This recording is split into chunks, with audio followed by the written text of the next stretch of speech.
You've probably been doing it every single day since you were a child.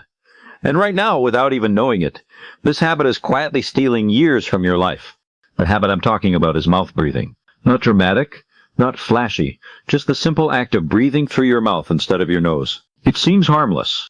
After all, air is getting in, oxygen is being delivered, so what's the difference? But your body wasn't designed to work that way. And when you ignore the blueprint your biology came with, everything starts to break down in ways you'd never expect. Let me explain what happens inside your body when you breathe through your mouth versus your nose. Your nose isn't just a hole in your face for air to pass through. It's a sophisticated piece of biological engineering that prepares every breath you take before it enters your lungs. The nasal passages are lined with tiny hairs and mucous membranes that filter out dust, bacteria, viruses, and particles you don't want deep inside your respiratory system. When air moves through your nose, it gets warmed to body temperature and humidified so your lungs receive air that's already conditioned for optimal gas exchange. But that's just the beginning.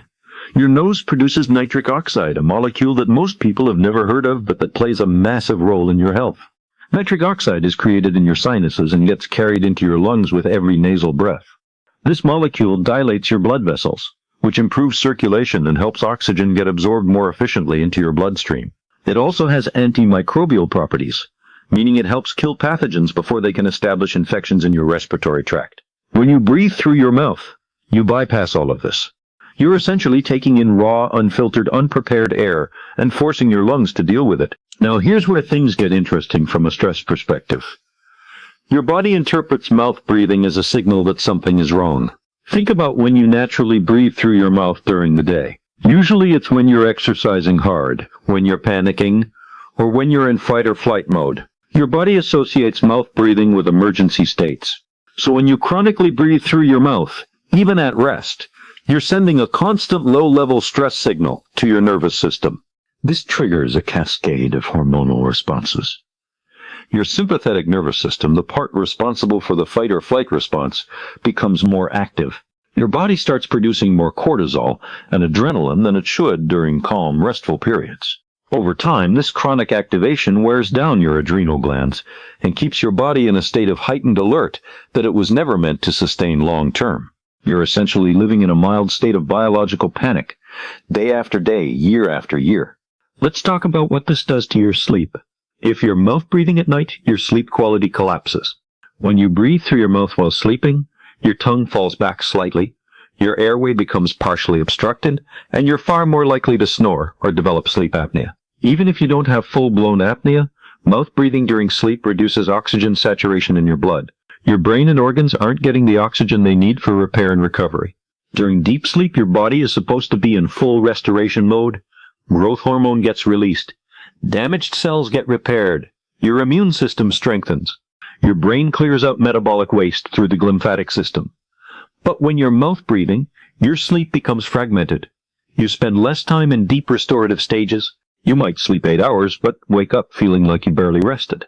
Over months and years, this sleep disruption accelerates aging at the cellular level. There's also a structural component that most people never consider. The position of your tongue and the way you breathe actually shapes your face and jaw. Over time, when you breathe through your nose properly, your tongue naturally rests against the roof of your mouth. This position supports the structure of your upper jaw and keeps your airway open. But when you're a chronic mouth breather, your tongue sits low in your mouth. Your jaw doesn't develop properly. Your face can actually grow longer and narrower. This isn't just cosmetic. A narrower airway means more breathing problems. A less developed jaw means more crowding of teeth, more orthodontic issues, and a higher likelihood of airway obstruction during sleep. Children who are chronic mouth breathers often develop what's called adenoid face, a distinctive facial structure characterized by a long face, recessed chin, and narrow nostrils. But adults aren't immune to these changes either. Your facial structure continues to adapt to the forces placed on it throughout your entire life, just more slowly. Now let's connect this to your cardiovascular system. Remember that nitric oxide I mentioned earlier? It doesn't just help with oxygen absorption. It's also critical for maintaining healthy blood pressure. Nitric oxide relaxes the smooth muscle in your blood vessel walls, allowing them to dilate and reducing the pressure inside your arteries. When you chronically breathe through your mouth, you produce far less nitric oxide, Over time, this contributes to higher blood pressure, reduced circulation, and increased strain on your heart. Poor oxygenation from mouth breathing also means your heart has to work harder to deliver oxygen throughout your body. If your blood isn't absorbing oxygen efficiently in your lungs, your heart compensates by beating faster and pumping harder. This chronic overwork of the cardiovascular system accelerates wear and tear on your heart and blood vessels. You're aging your cardiovascular system faster than necessary, simply because of how you breathe. Then there's the impact on your oral health. Your mouth is supposed to stay moist. Saliva isn't just for digesting food. It contains enzymes and antibodies that protect your teeth and gums from bacteria. When you breathe through your mouth, especially at night, your mouth dries out. Bacteria thrive in this dry environment. You become more susceptible to cavities, gum disease, and chronic bad breath. Gum disease isn't just a dental problem either. The chronic inflammation from infected gums enters your bloodstream and contributes to systemic inflammation throughout your entire body, which is linked to heart disease, diabetes, and accelerated aging. Let's look at how mouth breathing affects your brain and cognitive function. Your brain uses about 20% of the oxygen your body takes in, despite being only about 2% of your body weight. It's incredibly oxygen hungry. When you're not breathing efficiently, when your blood oxygen levels are even slightly lower than optimal, your brain doesn't perform at its best. You might experience brain fog, reduced concentration, memory problems, and slower mental processing. Over years and decades, chronic low-level oxygen deprivation to the brain can contribute to cognitive decline. Your brain cells are sensitive. When they don't get consistent, optimal oxygen delivery, they become damaged and die off faster than they should. This is one of the hidden ways that a simple breathing habit can quietly reduce your cognitive reserve as you age. There's also a fascinating connection between breathing and your posture. When you breathe through your mouth, you tend to push your head forward to open your airway. This creates a forward head posture that strains the muscles in your neck and upper back. Over time, this postural change becomes structural. You develop chronic tension in your neck and shoulders. Your spine develops abnormal curves. These postural problems can lead to chronic pain, reduced mobility, and accelerated degeneration of the joints in your spine. Your body is a connected system. A change in how you breathe influences your posture. Your posture influences your breathing. It becomes a feedback loop that reinforces itself and becomes harder to break the longer it continues. The way you hold your body also affects your mental state. There's substantial evidence that hunched, collapsed posture contributes to feelings of depression and anxiety. So mouth breathing, through this chain of effects, can even influence your emotional well-being. Now I want to talk about what happens at the cellular level when you're chronically stressed from mouth breathing. Your cells have something like an internal clock called telomeres. These are protective caps on the ends of your chromosomes, kind of like the plastic tips on shoelaces. Every time a cell divides, the telomeres get a little shorter. When they get too short, the cell can't divide anymore and becomes senescent or dies. This is one of the fundamental mechanisms of aging. Chronic stress accelerates telomere shortening. When your body is constantly producing stress hormones because mouth breathing is signaling danger to your nervous system, your cells age faster. The biological age of your tissue starts to outpace your chronological age. You might be 35 on your birthday, but your cells could be functioning like they're 45. Here's something most people don't realize. The way you breathe affects your lymphatic system.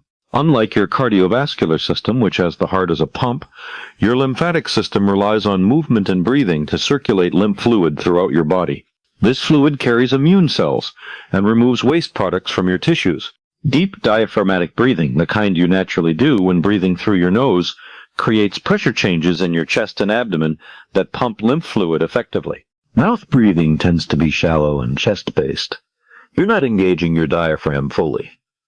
This means your lymphatic system doesn't get the pumping action it needs. Waste products accumulate in your tissues. Your immune system becomes less effective at surveying your body for threats. You become more susceptible to infections and illness. Your body's ability to clear out damaged cells and prevent disease diminishes. Let's examine the metabolic effects. Efficient breathing is crucial for your metabolism. Every cell in your body uses oxygen to convert nutrients into energy through a process called cellular respiration. When oxygen delivery is suboptimal because of inefficient mouth breathing, your cells can't produce energy as efficiently. Your metabolism slows down. You might feel more fatigued. You might gain weight more easily. Your body shifts toward less efficient anaerobic energy production, which creates more metabolic waste products and oxidative stress. Oxidative stress is damage caused by free radicals, unstable molecules that harm your cells, proteins, and DNA. Your body has antioxidant systems to manage this, but when oxidative stress is chronically elevated, it overwhelms your defenses. This contributes to aging, disease, and tissue damage throughout your body. Something as simple as how you breathe influences this fundamental balance between oxidative damage and repair. What about your hormones beyond just stress hormones? Your entire endocrine system is influenced by oxygen levels and stress states. Thyroid function can be suppressed by chronic stress. Sex hormone production can be disrupted. Growth hormone secretion during sleep can be reduced when sleep quality is poor from mouth breathing. Your body is incredibly interconnected. Pull on one thread by changing how you breathe, and the entire tapestry of your physiology shifts. There's also an immune system angle worth understanding. Your nose is part of your first-line immune defense. The mucous membranes trap pathogens. The cilia, those tiny hairs, sweep trapped particles back out or into your digestive system where stomach acid destroys them. When you bypass this by mouth breathing, you're allowing pathogens direct access to your lower respiratory tract. You get sick more often. Each infection triggers an immune response and inflammation. Chronic low-grade inflammation is one of the most significant drivers of aging and age-related disease. Now here's something that might surprise you. The habit of mouth breathing often starts in childhood. Sometimes because of allergies, enlarged tonsils or adenoids, or simply because no one ever corrected it. But even if the original obstruction is resolved, the habit often continues. Your nervous system has learned this pattern.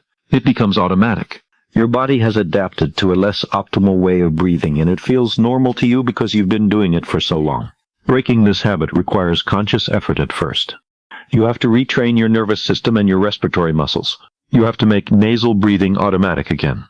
This might seem trivial, but remember that you take somewhere between 17,000 and 30,000 breaths every day. Each one is either supporting your health or slowly degrading it. The cumulative effect over years is enormous. Some people can't breathe through their nose easily because of structural issues like a deviated septum, chronic congestion, or narrow nasal passages. These are real barriers that sometimes need medical attention. But many people who think they can't breathe through their nose actually can. They've just lost the habit and the tolerance for it.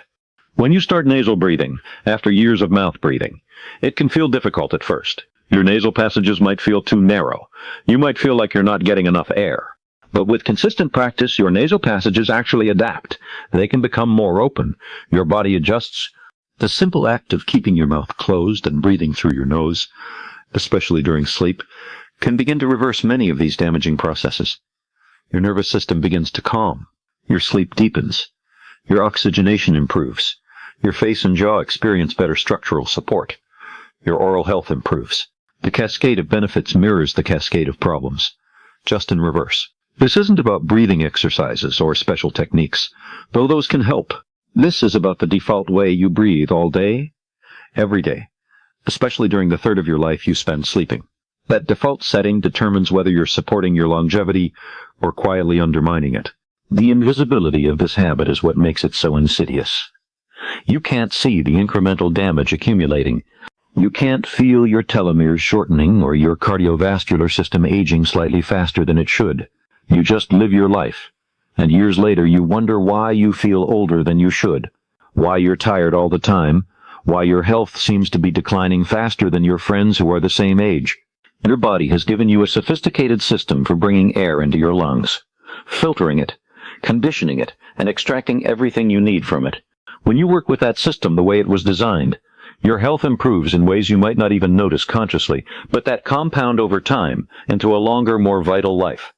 When you work against it by chronically breathing through your mouth, you pay a price that accumulates silently until the debt becomes obvious. The question isn't whether mouth breathing affects your longevity. The question is how much of your potential lifespan you're willing to trade for a habit you didn't even know you had.